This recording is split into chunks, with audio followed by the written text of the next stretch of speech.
Sandhan. All Gujarat Integrated Classroom. સેટેલાઇટના માધ્યમથી જોડતી કડી એટલે સંધાન. Hello. Today we are going to discuss a topic on types of comedy. Dear students, you are already familiar with comedy as a form. You have studied what comedy is. Today we would look at the various types of comedy that have been written right from the medieval times to the present times, the different kinds of types of comedy. We will look at the features of the comedy and try to identify by knowing this, by learning the types of comedy, by knowing the features of a comedy, while you read a book, you would be able to really understand the text in the right perspective. Before we move to the types of comedy, we will quickly look at what a comedy is. I'm sure you've all watched a lot of movies, comedy, which makes you laugh, which is funny, which is laughable. So anything that is funny or laughable, as you can see on the monitor, it says it is a comedy. When we talk about plays, particularly English plays, we know that a play which has a pleasant atmosphere and a happy ending. We look for a comedy because it has a very happy ending. So these are the fundamental things, the primary things that you issues that you find in a comedy. Number one, it is that which is funny and that which makes you laughable. The other one is that it has a pleasant atmosphere and a very, very happy ending. Let us look at some other features of comedy. It may not make us laugh, but it must at least be amusing or entertaining. That's what comedy means. Not always all comedies make you laugh, but it certainly amuses you. It certainly has a value of entertainment. It entertains the audience, it amuses the audience, and that is a major factor that you find in a comedy, unlike the tragedies which has a tendency to make you weep. We look at the next point and it says that it may be satirical, as both comedy and satire are closely related. Comedy per se has got a lot of other features, but if it does not make you laugh, then it certainly has satire, because satire is something which doesn't make you laugh, but it certainly makes you think and maybe makes you aware of the society. It could be a satire, it could be political satire, it could be a satire on the upper class, on the aristocratic class, or it could be a satire on the manners, the lives of people. We have already looked at comedy as a form. So what are the main aspects that you would look for in a comedy? That which makes you laugh, that which amuses you, that which entertains you, and not always it might make you laugh, but at the same time it certainly could have satire in it, as both comedy and satire are closely related. Why do we say that both of these are closely related? Because satire again is a kind of a comment that you make on a society, and in comedy, when we make somebody laugh in a comedy, usually it so happens that you laugh at a person, you laugh at his mannerisms, you laugh at the manners of a particular class of people. So we have instances where we laugh at somebody's weaknesses. Maybe a person is nervous, it can make you laugh. Somebody falls, it makes you laugh. So laughing at somebody's follies or foibles is not something which should be appreciated. So comedy as a form, it allows you to laugh at imaginary situations. So now that we have understood what comedy is, let us quickly look at the types of comedies. To understand the different kinds of comedy, what I have done is the text by R.G. Rees, a very well known critic, in his book An Introduction for Foreign Readers. He has one chapter devoted to comedy, that is light and dark comedy. In this chapter, he talks about 5 chief types of comedy.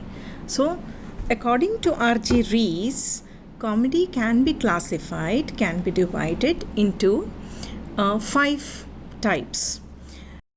Quickly, let us look at the different 5 types of comedies. The first one and the most popular one is the romantic comedy. The second one is the comedy of humors. The third is comedy of manners. The fourth is sentimental comedy. And the fifth is black or dark comedy. Now, each of these types of comedy have different features, very specific to them. These were written at different ages, beginning from the medieval. The comedy that were written, let us quickly look at the romantic comedy. Now, romantic comedy, before we look at the features, let's see how it was popularized during the Elizabethan age. Some of the best romantic comedies were written by Shakespeare, and therefore Elizabethan age is known for the romantic comedies. Shakespeare's Twelfth Night, when we look at the best 5 romantic comedies written in English literature, you find that Shakespeare's Twelfth Night, which was performed in 1600, is among the list of top 5, the best 5 romantic comedies. Oliver Goldsmith's She Stoops to Conquer, which was performed in 1773, is also considered to be a well-known romantic comedy. Oscar Wilde's The Importance of Being Earnest, performed in 1895, is also one of the most popular comedies. Shaw's Pygmalion, which was performed in 1913, a very popular, which was later on adapted into a film as well. Noel Coward's Blitz Spirit in 1941.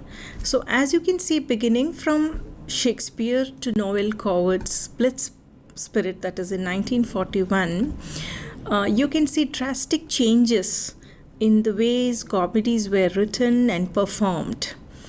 Because with the changing times, comedy as a form also evolved.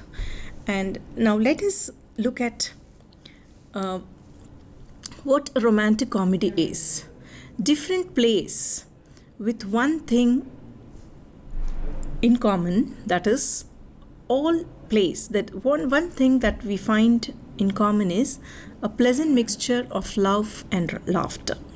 So there's romance in the air, and at the same time there are characters within the comedy, within the play, that makes the audience laugh.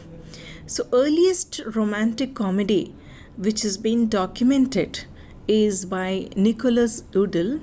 The name of the romantic comedy, the earliest romantic comedy of English literature, is Ralph Roister Doister, which was written by Nicholas Udall. In 1594, it was Robert Greene's The Honourable History of Friar Bacon and Friar Bungay, which was also quite popular, and it became a model for the Elizabethan dramatists who started writing plays. So Robert Greene's this particular comedy, The Honorable History of Friar Bacon and Friar Bungay, is considered to be a romantic comedy, which worked as a model for all the Elizabethan dramatists. A pattern of farcical qualities with dialogue in prose mixed with the theme of love and romance. This is what you find in these comedies. So love and romance, that is a little bit of farce. Now if we look at the romantic comedies, some of the best romantic comedies, then one name that actually strikes any student of English literature is that of Shakespeare. Let us quickly look at some of the best romantic comedies of Shakespeare. It's quite possible you could have read some of these plays, some of these comedies, and then you will be able to identify the features of a romantic comedy within the play that you have read. A Midsummer Night's Dream, As You Like It, and Twelfth Night. These are considered to be some of the best romantic comedies by Shakespeare. I repeat, it's A Midsummer Night's Dream, As You Like It, and Twelfth Night. These three are considered to be the best romantic comedies of Shakespeare. Shakespeare, as we know, has written several plays. He has written comedies as well as tragedies. But we are at the moment focusing only on the comedies written by Shakespeare. The last three plays by Shakespeare were also comedy, romantic comedy. So Cymbeline, The Winter's Tale, and The Tempest. Now these three works, the last three plays by Shakespeare, also are considered to be the romantic comedy. The type, if we can classify them, these three last plays of Shakespeare will fall under that category known as the romantic comedy. You will find that there's more of poetry in these plays. You'll find romance. So you will have not just one couple, there could be parallel love stories going on within the play, and less of farce in the romantic comedies of Shakespeare. Now during the Shakespearean age, as I mentioned earlier, it is the Elizabethan age, or as better known as the age of Shakespeare. You would know that majority of the plays were written, and it was not just Shakespeare, but there were few others who have also contributed to this romantic comedy. Beaumont, born in 1584, Fletcher in 1579, and Thomas Dekker in 1570. These three writers also contributed towards this romantic comedy. Their comedies were very humorous in nature, and at the same time there's a tinge of realism in their novel, in their comedy. So realistic element is something which you can see in these plays. The second type of comedy is the comedy of humors. So we already discussed romantic comedy. We know that romantic comedy has got romance, less of farce, it's more poetical, there's more of poetry, and it's a mixture, and it's got a happy ending. There's harmony at the end, and these are something which audience look forward to when they go to watch a play. Comedy of humors is slightly different. The phrase is used in connection with the well-known author or well-known playwright Ben Jonson. Now Ben Jonson's comedy includes every man in humor. Now, when you talk of every man in humor, it's the first of the play, the comedy of humor that he has written. But there are several other plays which Benson wrote, and you will find that Every Man Out of Humor, The Silent Woman, Volpone, The Alchemist, and Bartholomew Fair. Now, these are some of the comedy of humors written by Johnson. Johnson's idea of comedy is quite different from the Elizabethan dramatists who wrote during, Ben Jonson and Shakespeare have been contemporaries, but their style of writing have been quite different. Ben Jonson believes that comedy should not be true to life, but it should be larger than life. Each character should not so much be a real man or woman as a personification of some human passion or weakness. So it's not the character or the individual that is important here. It is the quality.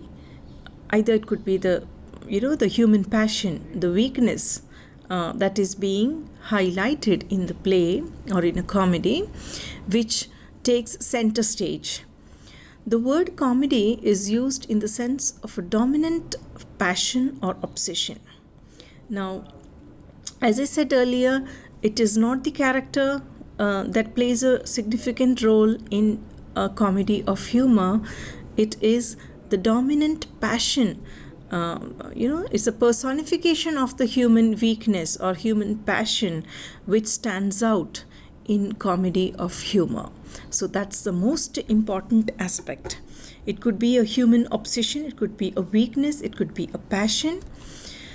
Now, some of the